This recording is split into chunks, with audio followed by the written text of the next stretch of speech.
Hi எல்லாத்துக்கும் வணக்கம். சரியா ஒரு யுகத்துக்கு முன்னாடி, அதாவது 5000 ஆண்டுகளுக்கு முன்னாடின்னு சொல்லப்படுது. துவாபர யுகத்துல வாழ்ந்துட்டு இருந்த ஒருத்தரோட இதயம் இன்னமும் துடிச்சுக்கிட்டு இருக்குன்னு சொன்னா உங்களால நம்ப முடியுதா? அது எப்படி 5000 வருஷத்துக்கு முன்னாடி ஒருத்தரோட இதயம் துடிச்சிட்டு இருக்குது அப்படின்னு சொன்னா உங்களுக்கு சந்தேகம் வரலாம். இது பொய்ன்னு கூட உங்களுக்கு தோணலாம். ஆனா இது உண்மைதாங்க. அது சாதாரண மனுஷனோட இதயம் இல்லைங்க. அது நம்மளோட கிருஷ்ணனோட இதயம். ஒரிசால ஜெகநாதன் என்ற டெம்பிள்ல அது இன்னமும் பாதுகாத்துக்கிட்டு வருது. எப்படி இந்த கிருஷ்ணனோட இதயம் இந்த பூரி ஜெகநாத டெம்பிளுக்கு வந்துச்சு, இது உண்மையிலே கிருஷ்ணனோட இதயம் தானா அப்படின்ற விஷயத்த இந்த வீடியோ ஃபுல்லா நம்ம பார்க்க போறோம். காந்தாரி விட்ட சாபம் பழிக்க போகுது அப்படின்னு நம்மளோட கிருஷ்ணர் ஒரு மரத்தடையில உட்காந்து ஆழ்ந்த சிந்தனையில இருந்தாரு. அப்போ அவர் மானன் நினைச்சு ஒரு வேடன் அவரோட பாதத்துல அம்பு விடுறாரு. அந்த கணம் கிருஷ்ணரோட உயிர் பிரியுது. அர்ஜுனன் கிருஷ்ணனுக்கு இறுதி சடங்குகள் எல்லாம் செய்யறாரு. நெருப்புல எரிய வைக்கிறாங்க. அதுக்கப்புறம் அங்கேருந்து எல்லாரும் போயிடுறாங்க. ஆனா அந்த காலில் சுட்ட அந்த வேடன் மட்டும், அதாவது அம்பு காலில் விட்டு அந்த வேடன் மட்டும் அந்த இடத்தை விட்டு போகவே இல்லை. கொஞ்ச நேரத்துல கிருஷ்ணனோட உடம்பு எல்லாம் எரிஞ்சு சாம்பலா ஆயிருச்சு. ஆனா அவரோட இதயம் மட்டும் எரியாம அப்படியே இருந்தது. இத பார்த்து அந்த வேடன் தகச்சு போய் அப்படியே நிக்கிறான். என்ன இவரோட உடல் ஃபுல்லா எரிஞ்சிருச்சு, ஆனா இதயம் மட்டும் இன்னும் எரியலையேன்னு.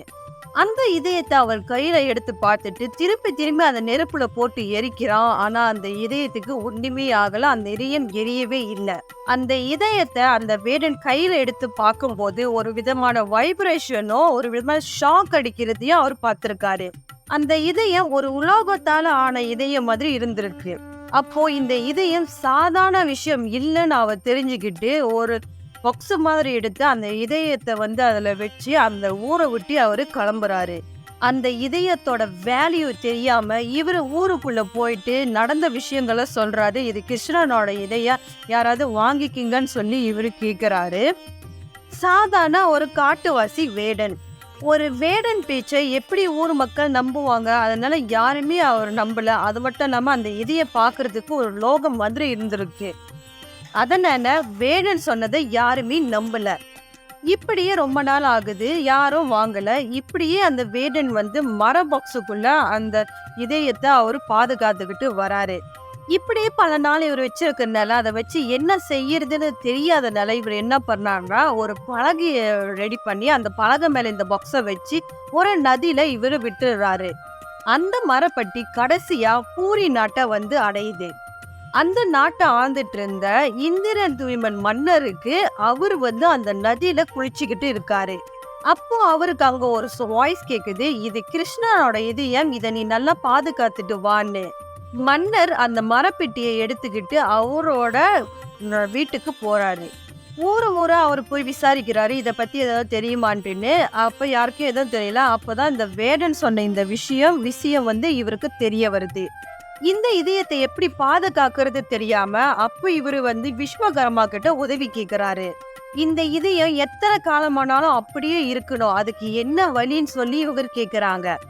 விஸ்வகர்மா அதுக்கு ஏத்தபடி மரத்தால ஒரு சிலைய உருவாக்குறாரு. இந்து மதத்தான எல்லா சிலைகளையும் உலோகத்துல செய்வாங்க, இல்லைன்னா கருங்கல்ல செய்வாங்க. ஆனா கிருஷ்ணனோட இதயம் சதையால் ஆனது இல்ல, இயங்கக்கூடிய ஒரு உலோகத்தால் ஆனது. விஸ்வகர்மா அந்த இதயம் அப்படியே இருக்கிறதுக்கு இவர் மரத்தான ஒரு சிலையை அவர் உருவாக்கி அந்த இதயத்தை உள்ள வச்சு ஒரு சிலையா வதிக்கிறாரு. கிருஷ்ணனோட இதயத்தை பாதுகாக்கிறதுக்கே அந்த பூரி நாட்டு மன்னர் ஜெகநாதன் டெம்பிளை உருவாக்குறாரு. அங்க பலராமனுக்கும் சுமித்திரைக்கும் சிலையை எழுப்பி வச்சிருக்காங்க. அன்னிலேருந்து 12 வருஷத்துக்கு ஒரு வாட்டி கிருஷ்ணனோட இதயத்தை இன்னொரு சிலைக்கு மாத்துவாங்களாம்.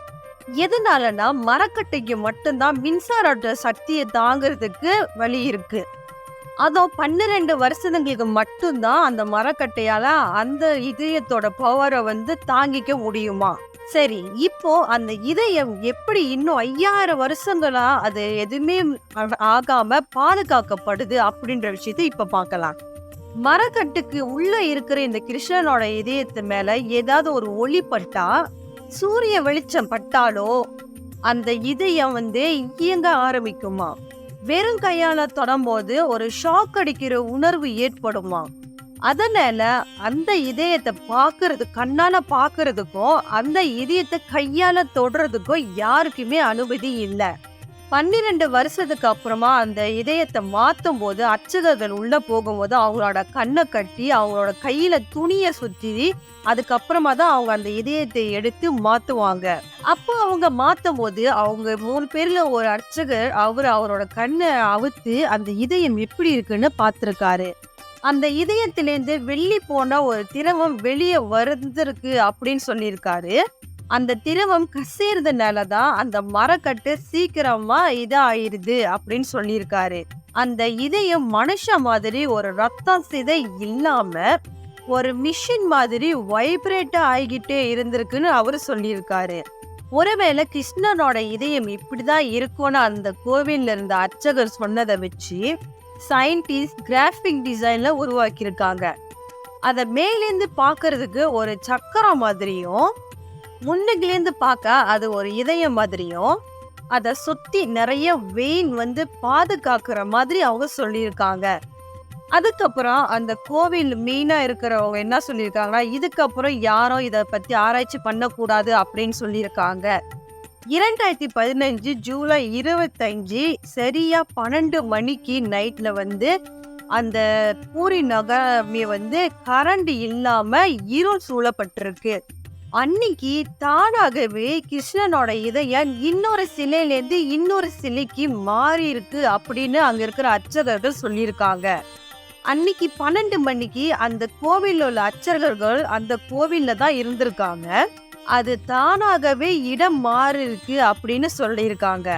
அத சொன்னதுக்கு அப்புறமா தான் ஒட்டுமொத்த உலகத்தோட பார்வையே இந்த ஜெகநாதன் டெம்பிளுக்கு திரும்பி இருக்கு. கிருஷ்ணர் துவாரக யுகத்துல வாழ்ந்த சாதாரண மனுஷன் மட்டும் இல்ல, அவரு அந்த பரமாத்மான விஷ்ணுவோட அவதாரம். இப்ப இருக்கிற சயின்ஸ் டெக்னாலஜி எல்லாமே நம்ம யூஸ் பண்றது முன்னாடியே அவங்க எல்லாம் பயங்கரமா யூஸ் பண்ணிருக்காங்க. பூரி ஜெகநாதன் டெம்பிள்ல நம்ப முடியாத அதிசயங்கள்லாம் நடந்துகிட்டு இருக்கு.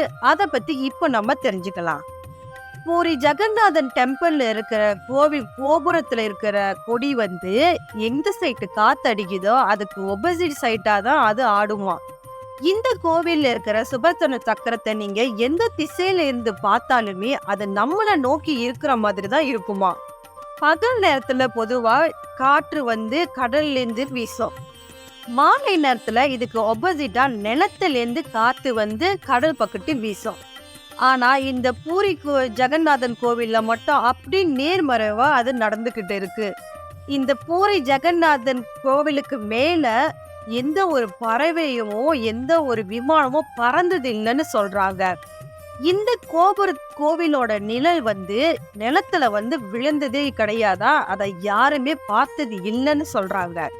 ஜெகநாதனுக்கு படைக்கிற பிரசாதம் எப்படி செய்வாங்க பாத்தீங்கன்னா, ஒரு நெருப்பு மூட்டி அதுல பல பாத்திரங்களை அடுக்கி அது மேலதான் பிரசாதத்தை செய்வாங்களாம். அப்படி சமைக்கும் போது கீழே உள்ள பாத்திரம் தானே ஃபர்ஸ்ட் நல்லா வேகும்.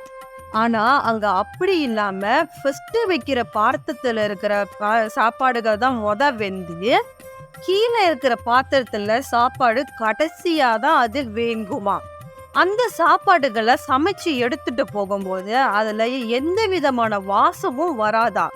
ஜெகநாதனுக்கு படைக்கப்பட்டதுக்கு அப்புறமா தான் எல்லாராலையும் அந்த வாசத்தை உணர முடியுமா.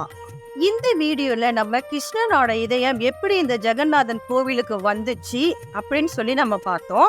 இத பத்தி உங்களோட அபிப்பிராயம் என்ன? அந்த ஜெகநாதன் கோவில இன்னமும் அந்த இதயம் இருக்கு அப்படின்னு சொல்லி நீங்க நம்புறீங்களா? அப்ப கீழே மறக்காம கமெண்ட் பண்ணுங்க. யாரெல்லாம் இது வரைக்கும் என் சேனல் சப்ஸ்கிரைப் பண்ணிக்கோங்க. எல்லாத்துக்குமே ரொம்ப ரொம்ப ரொம்ப நன்றி. அப்போ சப்ஸ்கிரைப் பண்ணாமலே பார்த்துட்டீங்க, மறக்காம ஒரு சப்ஸ்கிரைப் பண்ண தட்டி விட்டுடுங்க. அப்போதான் நான் மேலே போடுற வீடியோஸ் எல்லாம் உங்களுக்கு வந்து நோட்டிஃபிகேஷன்லாம் வந்து சேரும். அது மட்டும் இல்லாமல் அடுத்த வீடியோ போட எனக்கு கொஞ்சம் எனர்ஜியாக இருக்கும். ஸோ அதனால தான் சொல்கிறேன். ஸோ அடுத்த வீடியோவில் இன்னும் சுவாரஸ்யமான விஷயத்தோட உங்களை சந்திக்கிறேன். அது வரைக்கும் உங்கள் திவ்யா.